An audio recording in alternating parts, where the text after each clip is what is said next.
The Youth Guarantee's Pathways and Profiles project, we've been doing this work for quite a long time, and we see great value for the students when they're with us and when they immediately depart. We've always wondered what happens later on. What's the longer term impact of the work that we do and other providers around the country do under Youth Guarantee. And there's no way of measuring it, there's no measure. There's been no qualitative reports on research done previously, and so we thought we'd have a go at finding out what happened to them later on down the track. I think the research was really about fundamentally what we do each and every day, which is we work with young people, mainly disengaged young people from mainstream environments, to achieve academically what they haven't achieved at school. And so providers like ourselves, YMCA, Community College, Salvation Army, we're all working in that second chance area, and I was approached by Community College, by Reid, to be part of a research project that would look at the longitudinal benefits of engaging with the YMCA type providers. So yeah, we're really excited to be part of that, because I think we know each and every day with our own settings that we make a significant difference. In saying that, I'm not sure that there has been a piece of research work that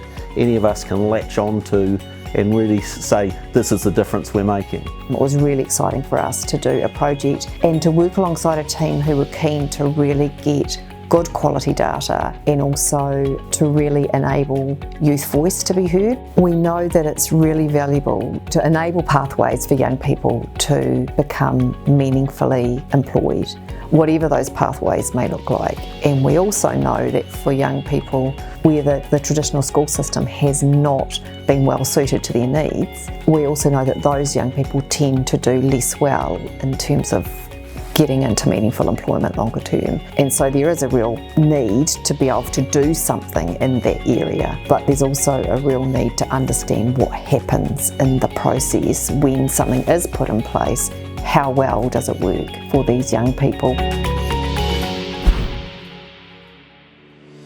I guess there's two things. One is improving our own practice. So if we understand better what the results of our work are, we can hone our work to be better and get the results more accurately or more quickly and work better for the young people. But also, well, we've been in the business a long time, and with the change to Youth Guarantee, the focus was very much on purchasing qualifications. The government was buying qualifications. And we figured that wasn't the right thing for the young person. It was a part of it, but not the whole thing. So doing the research, we were hoping to demonstrate that there were other things that were important, and then we could put the student voice into that conversation and say these are things they found important, and we can put that back into our delivery and hopefully influence the policy makers as well at the same time. The overriding drive to do the project was to make sure we're meeting the needs of young people. The project took the cohort of Youth Guarantee learners from 3 providers in 2015 and followed them through to the end of 2018. And the purpose of that was to see what happened, what was the result of the intervention, what was the result they got out of Youth Guarantee. So that hadn't been done before. We get immediate results, we don't know longer term ones. So the idea was to find out what did happen and what was the impact of the work that we and other providers did in 2015 that helped these guys in their later life. When we began this project, we talked to Ako Aotearoa about funding a project, and they were really interested in funding some research in this area. And then we approached a bunch of education providers to find out who was able to take part, and we ended up working with Community College, YMCA and Unitech, and that gave us a good spread of education providers and students throughout New Zealand. And then we worked with the Collaborative Trust to carry out the research. Once the data was collected from the first 2 surveys, that was analysed and written up into reports, feedback to Ako, feedback to our participants, feedback to the institutions, and then for 3 years after that there were the regular kind of catch-ups with those participants who agreed to be a part of the interview process. What was really interesting to us is when we began the project, we obviously framed it kind of on the Youth Guarantee program. So we said, who are the learners that access this program? What are the short-term and long-term outcomes? And what's their perspective of Youth Guarantee? And as I was going along trying to analyse the data, I had those key research questions as my sort of headline for analysis. And I found it was really, really difficult to fit the young people's answers into those boxes. And I realised it's because we have based the research project on Youth Guarantee, which itself is assuming a linear transition, and these young people aren't experiencing it that way. So I had to change the whole way I was analysing it and be led by what the young people were saying rather than by assumptions that were being made about how they transition. And also, on the quantitative side, we asked young people, we surveyed them, asked them about their school experience, their youth guarantee experience, their future plans and other situations in their lives, so income, employment, etc. And we also asked the providers about their education outcomes, whether or not they completed the program, and looked at their literacy and numeracy scores. And when we went to analyse the data in terms of what helps young people do well, we found that all of that, the government collected data, was really not that useful in helping us understand what worked for the young person. It was things that the young people had told us themselves about whether they had future plans and what sort of support they had access to. There were 5 key themes that came out of the research, and these evolved over time as young people moved out of youth guarantee and into different areas of their lives, which was mainly education and employment. For some people it was travel or parenthood. And the first theme was self-development, so that was about growth, about young people learning how to use their skills and how to be, I suppose, in different areas and different contexts, so in different work contexts and different education contexts. And it was also linked to identity development. So this was young people sort of trying to match who they were at the moment and where they wanted to go in the future, and developing the skills and developing themselves in a way that they could achieve that. And the second theme was control. So this was about young people having control over themselves and their pathways. So about being able to learn in a way they wanted, being able to do a job that they felt that they were getting value out of. Fit was the third theme, that was about belonging. And it was also about young people matching who they were at the moment and what they were doing at the moment with where they wanted to go. So if they were doing a job and that wasn't related to what they wanted to do in the future, they would leave that job and find something else that was more suited to the pathway that they wanted to follow. The fourth theme was support and network. So this was about connections with people. So it could be family support, support from education providers, support from employers, support from friends. And having that ongoing support was a really, really important thing for young people. Those young people who had the best transition experiences tended to have a person or a family support or someone who was there for them throughout the whole time. And networks became more important as young people left youth guarantee. So whether it was a family network helping them decide where they wanted to go, whether it was in education or employment, or networks of employers or friends or just someone that would help them get a job. After youth guarantee, this was really how they mapped out their pathway, was through who they knew. The final theme was direction and stability. So this was about having a stable base. So it might be a stable base through support, it might be a stable base through having a job, it might be a stable base through having an idea of what they wanted to do, and then they could build from that. And direction was just about that forward momentum. So they weren't just focusing on what they were doing now, they were thinking about their next step. They kind of showed me all these different ways how to study properly. I think that's one of the big reasons why, I went to another course, is just because I knew I'd be able to do it. Or I knew I'd be able to think of other ways how to do it if I couldn't do it. I can just see how big technology is going to get in the future, and I think it's going to be good if I have heaps of knowledge about that, and it'll be easier to find a job. I'm just working and just trying to look good, get more hours. Yeah, I'm comfortable where I'm at the moment. I'm trying to get a painter's apprenticeship. There's always work for it because everything's got paint. I can always go further with it though, and I can go to other industries with it. My old neighbour, he's pretty qualified, he's got his own business and that, so I'll just talk to him and see if I can get anything through to him. When I first signed up for the Air Force, I got a message back the day after and it said, well, you need 18 credits, so I was like, alright, I'll do correspondence. The fact that transitions are iterative was really important, and that is something that has been found in other research projects in New Zealand and throughout the world, so it wasn't a surprise. But what was interesting was the mismatch between how policy has approached youth guarantee. So the policy obviously informs the structure of the program, and it sees it as a very linear thing. So young people leave school, they go to youth guarantee, they get their qualification, they move into further education or employment. And what we saw for young people was that really was not the case. It was so obvious. What we found was just so much common sense. The people wanted to fit, they wanted to have control of what they were doing, they wanted to be self-determining, they wanted to grow up. And that's just normal. But it wasn't what the program is about. If kids get out of school in good nick, there's no requirement to have a reworking system post-school. So youth guarantee is really picking up what the schools haven't been able to achieve.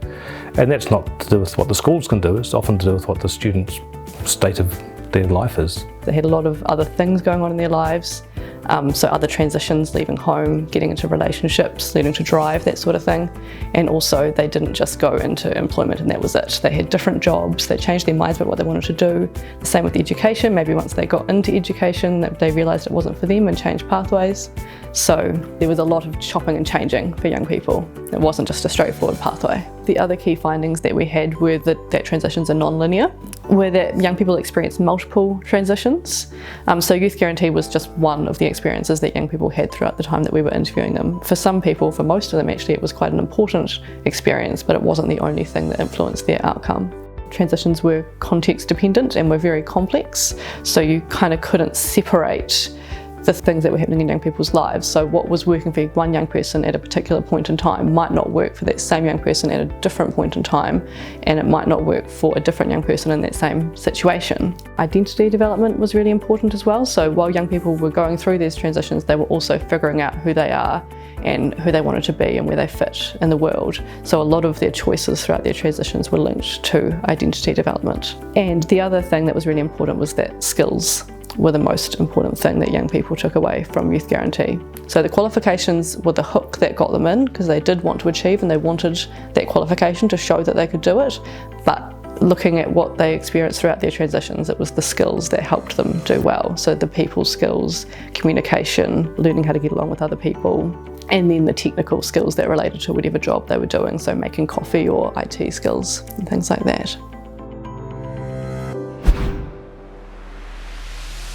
It's really important to understand that Youth Guarantee isn't just this other group of learners that for whatever reason didn't achieve at school. Within Youth Guarantee there are also different cohorts of learners, and what I'm representing is a cohort of learner that is going to end up on a benefit for life, or in prison for life, or in a marginalised group within our community for life, unless providers the likes of us step up and support them to reach their full potential and give them the same self-belief and confidence that they also can achieve and be contributing citizens.